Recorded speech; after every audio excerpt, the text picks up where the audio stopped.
नमस्कार दोस्तों, India strikes channel पर आपका स्वागत है। तो हरियाणा और पंजाब से एक बहुत ही बड़ी मात्रा में भीड़ दिल्ली की ओर रवाना हो गई है। अब उसको हरियाणा और पंजाब गवर्नमेंट द्वारा, खास करके हरियाणा गवर्नमेंट द्वारा रोके जाने की बहुत सारी कोशिशें की जा रही हैं। जगह जगह पर ब्लॉकेड्स लगाए गए हैं और टीयर गैस भी छोड़ने की बात सामने आई है। अब ये जो लोग हैं वो अपने आप को किसान बताते हैं और मीडिया चैनल्स भी ये जो पूरा प्रकरण चल रहा है, ये जो पूरा एक ड्रामा चल रहा है, जिसको हम आंदोलन की जगह ड्रामा कहना प्रेफर करेंगे, उसको वे किसान आंदोलन का नाम दे रहे हैं। तो सबसे पहले हम सभी मीडिया आउटलेट्स को और सभी लोगों को ये रिक्वेस्ट करेंगे कि इसको किसान आंदोलन कहना बंद करें, क्योंकि जो लोग भी इसमें जा रहे हैं, जो लोग भी इसमें सम्मिलित हैं, उसमें से 10-15% लोगों को छोड़कर बाकी कोई भी किसान जैसा ना ही लगता है और संभवतः ना ही किसी ने किसानी कभी की है। लेकिन ये कुछ बात लेकर जा रहे हैं, गवर्नमेंट के पास कुछ मांगे लेकर जा रहे हैं जो काफी अनरीजनेबल है। 12 अलग अलग मांगे रखी गई हैं, जिसमें एक है कि गवर्नमेंट एमएसपी की गारंटी दे। तो एमएसपी की जो गारंटी की बात है, उसमें ये चीज स्पष्ट हो जाती है कि अगर गवर्नमेंट ऐसे कोई भी अग्रीमेंट पर साइन करती है, ऐसी कोई भी गारंटी देती है, तो गवर्नमेंट उसमें बन जाएगी। और अगर कल किसी पर्टिकुलर चीज की खेती ज्यादा हुई, उसका प्रोडक्शन ज्यादा हुआ, तो वो सरकार के ऊपर बर्डन बन जाएगा, क्योंकि सरकार को वो उस एमएसपी के ऊपर खरीदना पड़ेगा। अगर वो नहीं खरीदते हैं तो फिर वो सब किसान कोर्ट जा सकते हैं, सरकार के खिलाफ फिर से आंदोलन शुरू कर सकते हैं।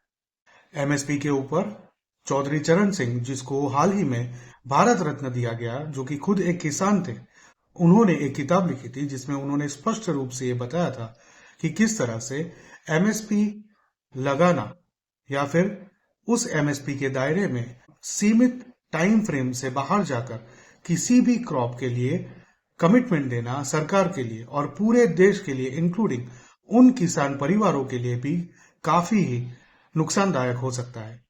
उसका रीजन चौधरी चरण सिंह ने यह दिया था कि अगर एमएसपी बढ़ा दी जाती है तो सरकार को उन सब प्रोडक्शंस को खरीदना पड़ेगा।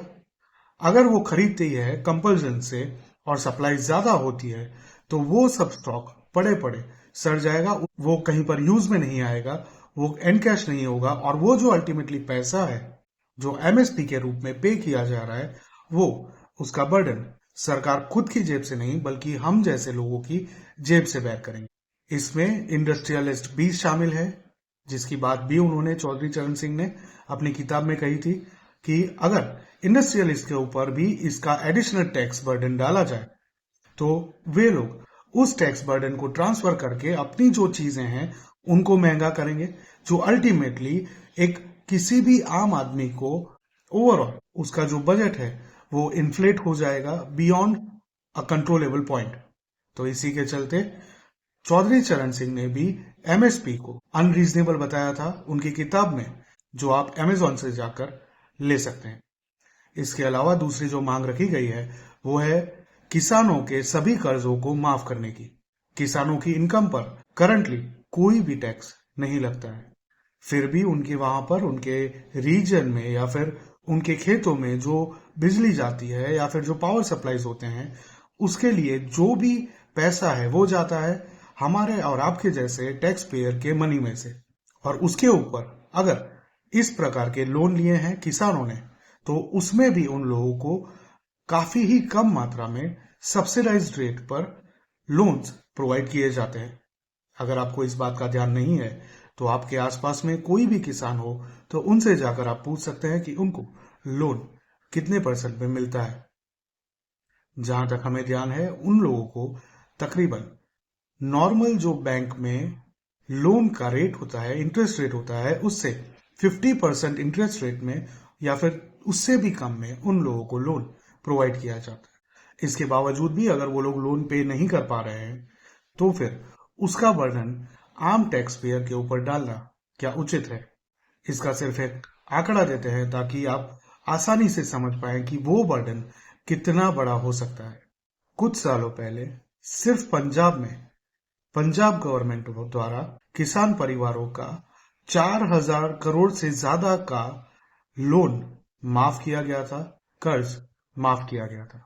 तो वो जो पैसा बैंक द्वारा लोन के रूप में दिया गया था वो उन किसानों के पास से वापस नहीं आया, लेकिन वो पैसा पे हुआ सरकार की तिजोरियों से, जिसमें पैसा आता है टैक्स पेयर के मनी से। ये सिर्फ एक ही राज्य का नंबर है, सिर्फ एक ही राज्य का अमाउंट है। अगर इस प्रकार से पूरे भारतवर्ष में से सभी राज्यों के किसानों को वेवर दे दिया जाए, लोन में माफी दे दी जाए, तो आप अनुमान लगाकर देखिए कि कितना पैसा जाएगा टैक्स पेयर मनी का, जो हम हर साल अपनी मेहनत के पैसों में से भारत सरकार को देते हैं, ताकि भारत सरकार उसका उपयोग करके सड़कें बना सके, इंफ्रास्ट्रक्चर डेवलप कर सके और सुविधाएं प्रोवाइड कर सके। लखीमपुर खीरी की भी जो घटना हुई थी 2021 में किसान आंदोलन के समय पर, उसमें भी कई सारे खालिस्तानी तत्व संलिप्त पाए गए थे। ये लोग वैसे सभी तत्वों के ऊपर जिनके ऊपर कोर्ट केसेस दायर किए गए हैं, उन केसेस को भी वापस लेने की मांग कर रहे हैं। और दूसरी तरफ से गुरु पतवंत सिंह पन्नू, एसएफजे का लीडर, सिक्स फॉर जस्टिस का लीडर, जो कि एक खालिस्तानी आतंकवादी घोषित कर दिया है भारत सरकार द्वारा, उसने भी कल एक बयान जारी करते हुए कहा कि सभी प्रोटेस्टर जाकर दिल्ली में धरना दें और वहां पर मोदी के घर पर जाकर हमला करें, वहां जाकर खालिस्तान का झंडा लहराएं। उसने एक कंट्रोल्ड वे में इन सभी को भड़काने की कोशिश की। फिर से एक बार, जिस तरह से वो बार बार सीआईए के सपोर्ट से कॉन्स्टेंटली करता आया है, तो ये एक खालिस्तानी एलिमेंट ऑलरेडी जो 2021 में भी देखने को मिला था हम लोगों को इसी किसान आंदोलन में, वो पहले से ही अब खुलकर बाहर आ रहा है।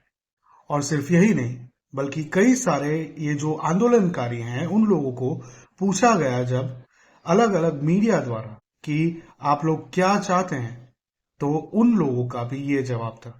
बनने के बाद किसान आज शंभू बॉर्डर से दिल्ली की ओर कूच करेंगे और पहला ट्रैक्टर यहां पर पहुंच चुका है।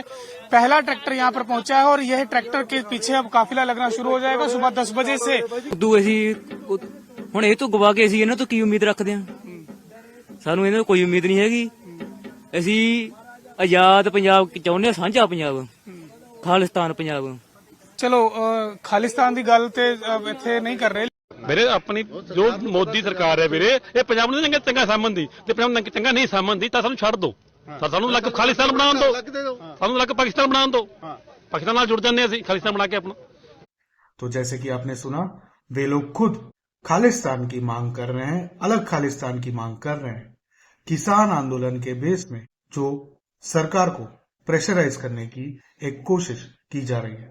अब ये किसान आंदोलन सडनली कहां से शुरू हुआ, तो अगर आपको याद हो तो कुछ समय पहले जब से अरविंद केजरीवाल के ऊपर प्रेशर बनना क्रिएट हुआ है ईडी के द्वारा, उस समय से वो फ्रीक्वेंट बेसिस पर पंजाब जाता रहा है।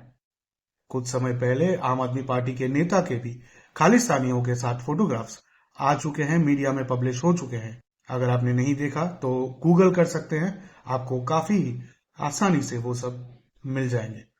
तो ये जो पूरा आंदोलन है उसमें जो मांगे रखी गई हैं वो बहुत ही अनरीजनेबल हैं।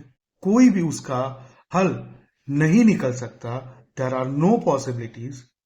दूसरा, उसमें ये खालिस्तानी एंगल है जहां पर यूएस में बैठा बैठा एक खालिस्तानी आतंकवादी इन लोगों को जहां पर एक तरफ भड़का रहा है, उसी में दूसरी तरफ यहां पर जो लोग इस आंदोलन का भाग बनकर आए हैं वे लोग भी अलग खालिस्तान की मांग करते हुए सुनाई पड़ रहे हैं। और साथ ही में तीसरी जो बात है वो है कि भारत के ही कुछ राजनेता हैं जो इस आंदोलन का उपयोग करके इसको सपोर्ट बनाकर अपनी प्रोसीडिंग से भागने की कोशिश कर रहे हैं। और इसके पीछे गवर्नमेंट को, जो सेंट्रल गवर्नमेंट है, मोदी गवर्नमेंट है, उसको प्रेशराइज करने की कोशिश कर रहे हैं। और साथ ही में चौथी जो चीज है वो ये है कि ये आंदोलनजीवी 6 महीने का राशन लेकर आए हैं, इस तरह की बातें भी चल रही हैं। पिछले किसान आंदोलन में भी हमने देखा था कि किस तरह से जहां पर इन लोगों ने अपने तंबू गाड़े हुए थे वहां पर मेकशिफ्ट स्पास बनाए गए थे, पिज्जा डिलीवरीज हो रही थी और अय्याशियां चल रही थी। तो उसी प्रकार की अय्याशियां यहां पर भी करने की प्लानिंग पूरी तरह से हो गई है, इस तरह से देखने को मिल रहा है। और साथ में जो भी ट्रैक्टर्स लेकर आ रहे हैं उसमें यह बताया जा रहा है कि उन ट्रैक्टर्स को फायर रेजिस्टेंट शीट से कवर किया गया है, टीयर गैस प्रूफ बनाया गया है और कुछ केसेस में वो बैरिकेड तोड़ सके इस तरह का भी प्रबंध किया गया हो, ऐसा बताया जा रहा है। तो अगर आपके दिमाग में ऐसा कोई भी कहीं पर भी एक कोने में छोटा सा भी डाउट हो कि ये आंदोलन है, किसानों द्वारा किया जा रहा है, तो ये विचार अपने दिमाग से निकाल दें। ये भारत के बाहर बैठे और भारत के अंदर ही कुछ असामाजिक तत्व और एंटी इंडिया एलिमेंट्स के द्वारा करवाई गई एक गतिविधि है, जिसको और भी बल दिया जा रहा है, जिसको फाइनेंशियल बैकिंग बाहर से भी आ रही हो, इसकी पूरी संभावनाएं हैं और भारत में से भी उनको बैकिंग मिल रहा हो, वो भी स्पष्ट रूप से सामने आ रहा है और आने वाले समय में भी सामने आएगा। तो ऐसा कोई भी डाउट अपने दिमाग में ना रखें, इनमें से कोई भी भारत का किसान नहीं है, क्योंकि भारत के जो किसान हैं वो हम और आप जैसे भारत के आम नागरिक हैं और वे भी भारत की उन्नति चाहते हैं। नहीं चाहते वो कि लोकसभा के इलेक्शन के समय सरकार को घेर कर उनके ऊपर दबाव बनाकर अनरीजनेबल मांगे रखी जाए या फिर अलग देश की मांग की जाए। इसीलिए पूरे भारत में से कई सारे किसान संगठन भी ऐसे हैं जो इस आंदोलन का भाग बनने से बच रहे हैं। ये है पूरी हकीकत किसान आंदोलन एके खालिस्तान आंदोलन की। तो अगर आपको इससे संबंधित कोई भी न्यूज उसकी फेवर में मिलती है तो चौकन्ने हो जाए, क्योंकि ये भारत को तोड़ने की एक और साजिश है। जिस तरह से एंटी इंडिया नैरेटिव एक साउथ इंडिया में भी गढ़ा जा रहा है और साउथ में भी 5 राज्यों को अलग करके यूनियन ऑफ साउथ इंडिया एक घोषित करने की बात चल रही है, जिसके ऑलरेडी नैरेटिव्स अलग अलग ट्विटर हैंडल के माध्यम से शेयर किए जा रहे हैं। हमारे लिए वो भी उतने ही देश विरोधी हैं जितने की खालिस्तान। हम उनको भी रिपोर्ट करेंगे, हम इनको भी रिपोर्ट करेंगे और सही खबर तथ्यों के साथ, इंफॉर्मेशन के साथ, स्टैटिस्टिक्स के साथ, प्रूफ्स के साथ आपके साथ साझा करते रहेंगे। अगर आपको हमारी बात सही लगी, हमारा ये प्रयास सही लगा, तो नीचे कमेंट में अपना फीडबैक जरूर दें। वीडियो को लाइक करें ताकि ज्यादा से ज्यादा लोगों तक इन अलगाववादियों की हकीकत पहुंच सके, जो भी किसान का भेष बनाकर दिल्ली की ओर रवाना हो रहे हैं। चैनल को सब्सक्राइब करना ना भूलें और बेल आइकन भी दबा दें ताकि आपको इस प्रकार की हकीकत प्रूफ्स के साथ रेगुलरली मिलती रहे। और अगर आप भारतीय संस्कृति से जुड़ी हुई बुक्स पढ़ना चाहते हैं लेकिन आपको पढ़ने का टाइम नहीं मिल रहा है, तो कुकू एफएम का एक खास प्रमोशनल ऑफर चल रहा है, जिसके अंतर्गत हम आपके साथ एक कोड डिस्क्रिप्शन में शेयर कर रहे हैं और साथ ही में एक लिंक भी शेयर कर रहे हैं। तो उस लिंक पर जाके उसको कुकू एफएम को डाउनलोड करें और अगर आपने ऑलरेडी कुकू एफएम डाउनलोड कर रखा है तो उस कोड का यूज करके एनुअल सब्सक्रिप्शन परचेस करें ताकि आपको 50% डिस्काउंट मिले और उस कुकू एफएम के जरिए आप हजारों बुक्स एक्सप्लोर कर सकते हैं, सुन सकते हैं, जब भी आप ऑन द गो हो या कुछ काम कर रहे हो या रिलैक्स हो रहे हो, किसी भी समय। मिलेंगे अगली खबर में, तब तक के लिए जय हिंद, हर हर महादेव।